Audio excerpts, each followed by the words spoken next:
Hi everyone, welcome to our first revision session on Facebook Live. Today we're going to be talking and revising about dementia and exercise. So some of you may have done our dementia and exercise seminar online, and this will therefore be a bit of a refresher for you or an opportunity for you to ask any questions that arose when you were doing this training. And for anyone that hasn't done any training specifically in dementia and exercise yet, then this will be an opportunity for us to learn a little bit more and again ask any questions if you have them going forwards. So as you know, my name's Emma, I'm the lead tutor at Pure Training and Development, and we're starting these series of short revision topics. It's only going to be sort of 10 minutes, maybe 15 minutes, discussing different things. So if you come on board and watch us live, then you can say hi, and then you can also ask any questions that come up. If you're watching afterwards, then use the comments box below to actually put anything in there, and then I'll come back and help support you. All right, so let's get started by talking about dementia. So dementia is an umbrella term for different cognitive conditions which tend to result in the similar types of symptoms such as memory loss, confusion, or disorientation. But it is an umbrella term, and sometimes it gets a little bit confusing how people refer to different types of dementia when others think it's just one particular condition. So the two most common types of dementia are Alzheimer's and vascular dementia.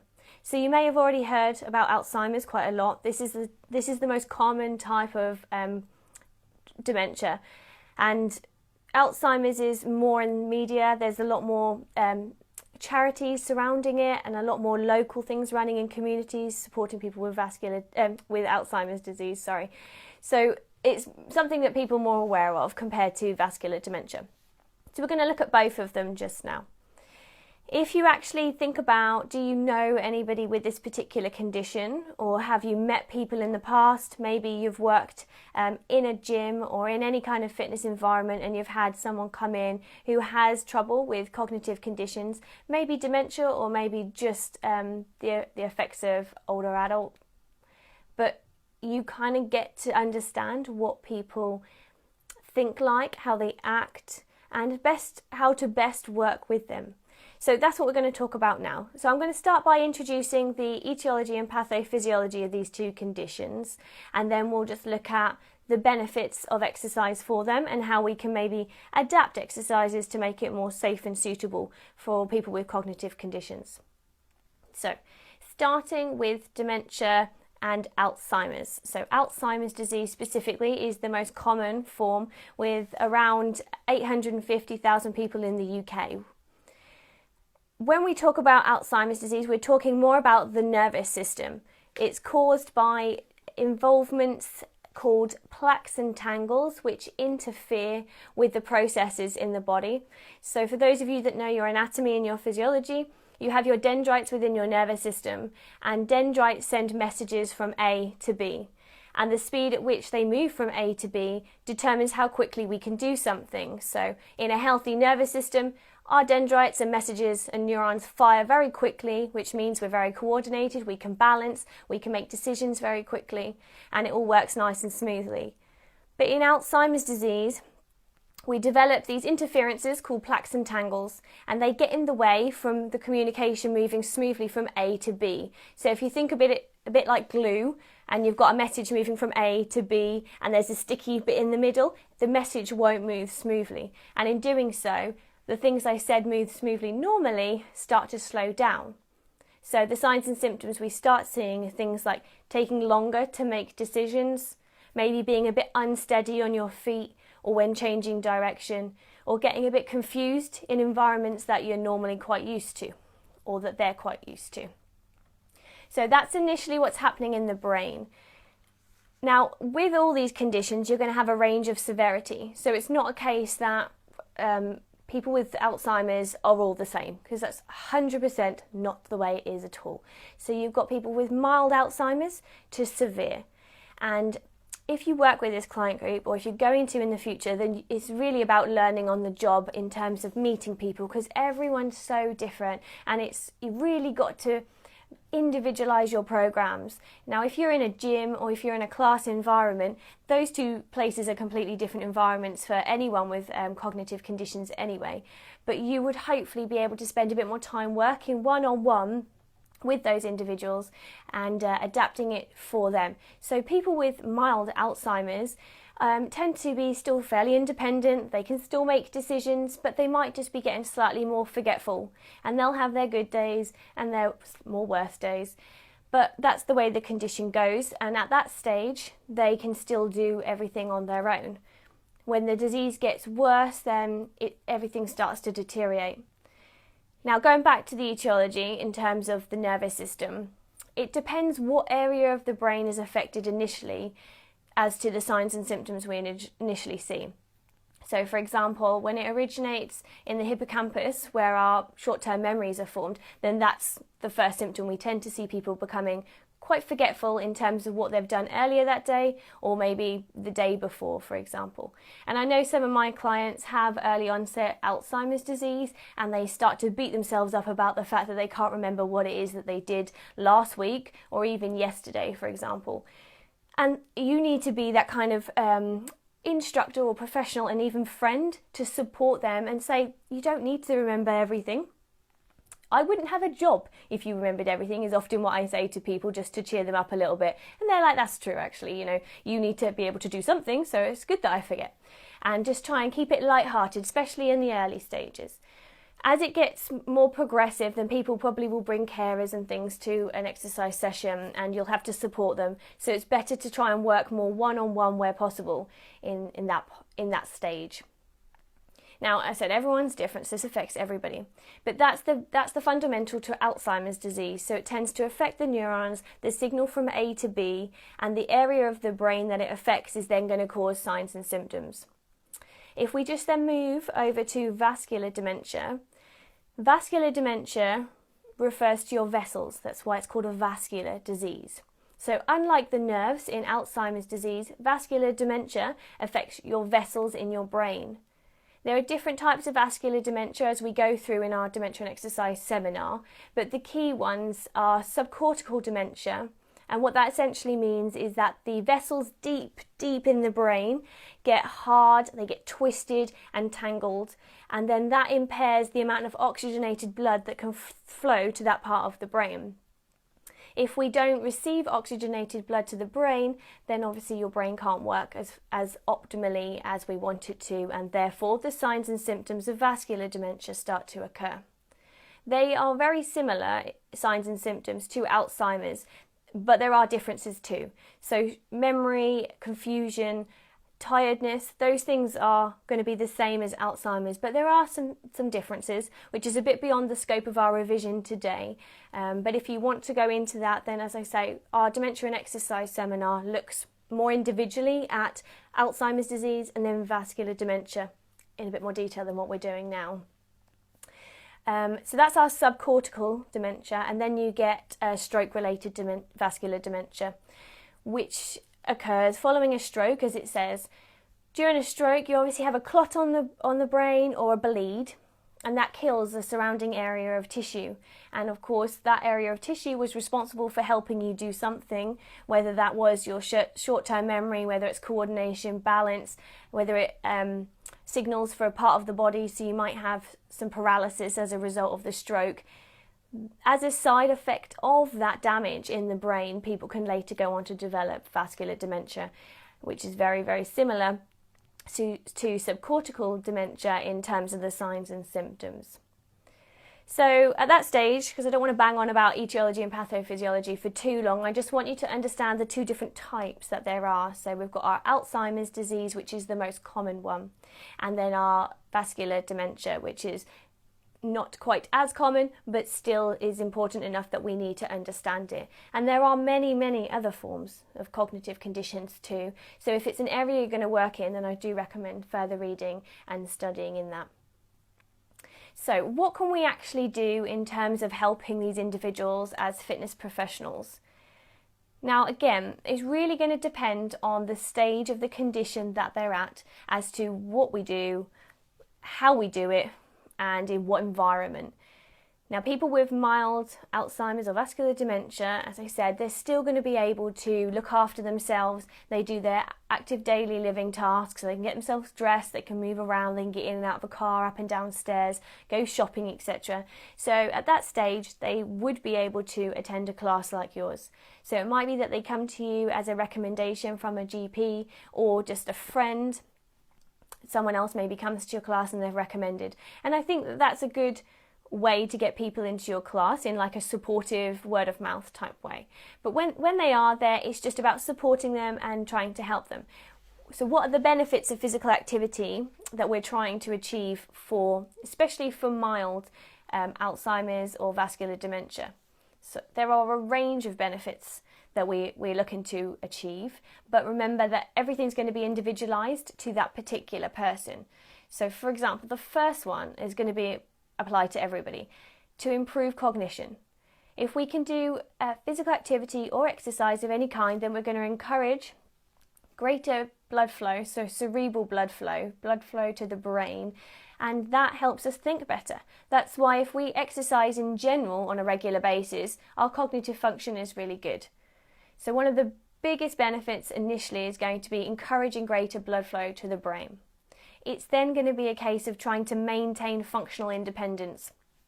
As people get older, they start to lose strength, and that is determined by how active they are. So someone being quite active over a period of time won't lose as much strength and stamina as somebody that spends a lot of their time seated. So we want to try and keep the muscles that are responsible for activities of daily living functionally fit. So for example, the upper body, so they can lift themselves and push themselves out of a chair, lift carrier bags, pull themselves up the stairs using handrails, for example. And the lower body, so that we actually do some sit to stands and keep the lower body quads in particular nice and strong. So we want to keep functional fitness so that they can keep getting around, they don't feel weak. And by keeping them active in that way, you're then going to it's going to mean that they can actually go out and about to do different things, including their normal social activities, so they won't become socially withdrawn. For those that do find that their social circle tends to get a bit smaller as they get older, or maybe it does when they get the diagnosis of having dementia, then these exercise classes in particular are quite nice social environments, and you really shouldn't underestimate the importance of social environments, especially for older adults and those with cognitive conditions. So if you can make it really fun and interesting, then they'll keep coming back regardless of the fact they're being made to do exercise. So you're hiding exercise in fun at the end of the day.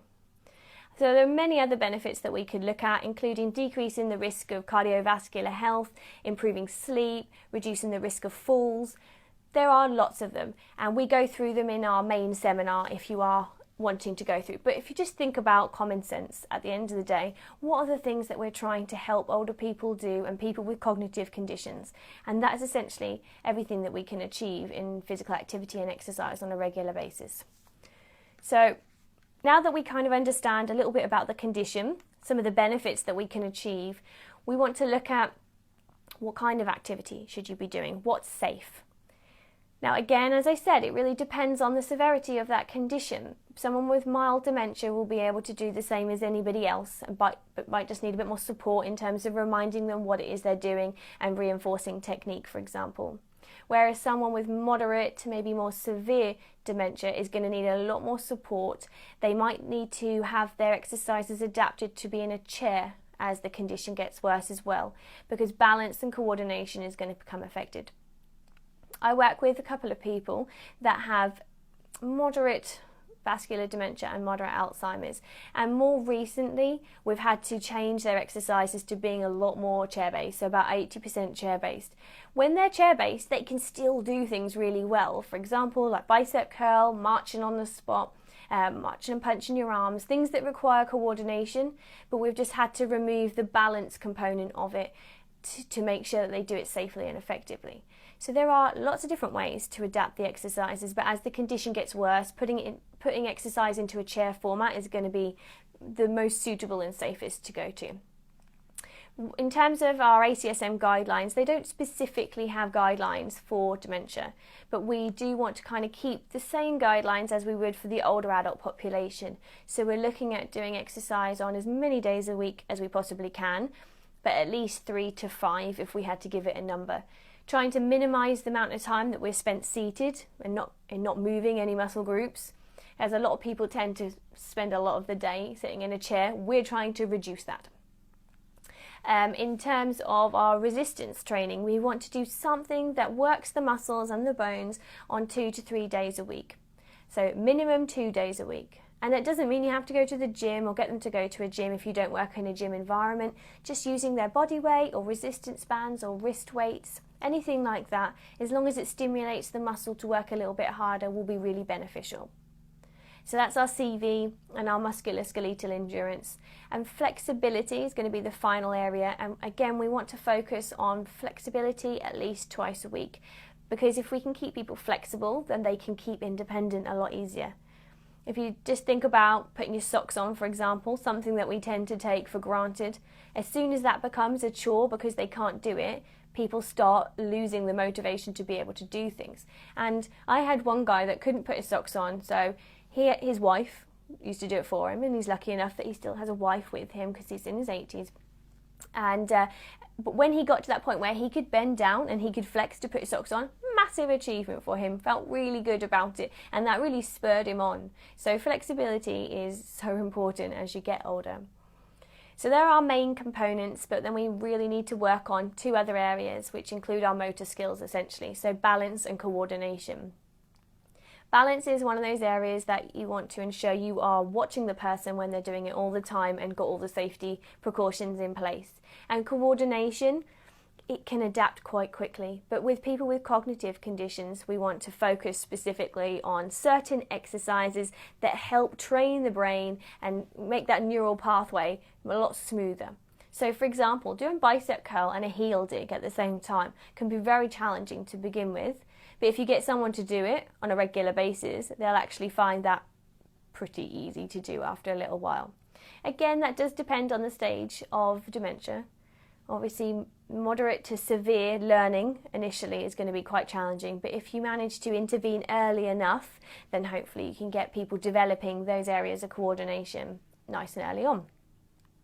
So that kind of gives us a whole in terms of the components of fitness and the principles of fitness that we want to be working towards. In terms of experience and ideas, I think it's really engaging to use colourful objects for people. So using either balls or objects that make sound, like rattles type thing, dumbbells that have spongy handles to them, different types of discs, things that you can pass to each other, you know, the kinds of activities that you probably would use to engage younger people, you also want to use to engage older people, because we're really focusing on stimulating the brain. So colourful things with different textures as well. So a lot of the activities I have people doing include just passing a ball from one hand to the other and then playing catch with the partner, which sounds very, very simple, but in moderate dementia, you really have to get somebody to think about what they're doing and be quite repetitive in the nature of the exercise you choose. The more repetitive, the better, to be honest, because eventually they will get it, they'll get into a rhythm and more likely to be able to reflect back on that experience the next time they come and get themselves back into that routine. So anything around that area, you can be creative, and also if you go online, we have a few resources within the seminar guide that links you to areas, but if you just research exercise for Alzheimer's, research exercise for vascular dementia, whatever it is, whatever type of dementia it is that your client has, there will be supporting research out there, because the research is so strong now to support why we should be getting people to do physical activity and exercise on a regular basis. So you'll find stuff out there which will be great. The other fantastic thing to do is use music. And you've probably heard this before, but people with dementia really do engage when they hear familiar music. I once had someone come into one of my sessions and lead a Tai Chi class, a seated Tai Chi class. It was like a Christmas special thing that we did. and the music switched on, and my gentleman that has vascular dementia, it was like a light bulb went off in his head, and all of a sudden he heard that music and he just started moving to it. He wasn't necessarily following the exact movements of the teacher, but was doing something very similar and a lot more fluent than he would in my class. My classes have music and has music that he identifies with, but this was a different type of music in Tai Chi, and it was amazing to see the results. So I think if you can find that suitable music, that in itself will re-engage the brain to think a little bit harder. Alright, so we've covered a few different things there. Hopefully at this point you understand that there's two most common forms of dementia, which is our Alzheimer's and our vascular dementia. There is around 850,000 people living with dementia currently. And if you actually think about people around you, you know, do you have a neighbour, do you have a friend, or do you have a friend of a friend? You're probably going to find somebody that has dementia. In fact, 1 in 6 people that are over 80 have dementia.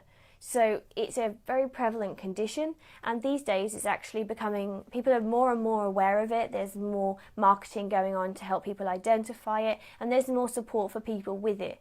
So I think if we can get the fitness community understanding that and realising that we can make a big difference, even though we don't have to be specialists in the area, just with a bit of understanding on what's safe and what's not, then that's going to make a big difference.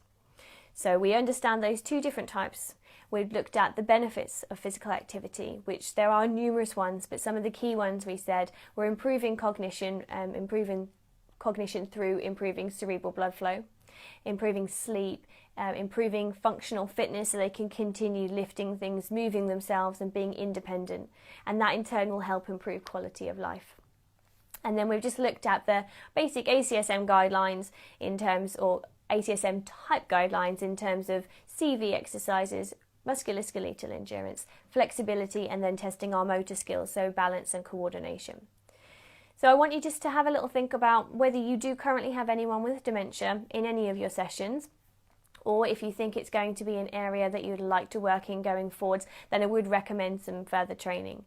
If anyone is interested in our Dementia and Exercise online seminar, it's only 2 hours of audio learning. And then we've got some links and advice in terms of where to go for further information that will be really helpful for you as a fitness professional of some kind. It's only £30 to do. I will leave the link above this video in case you are interested.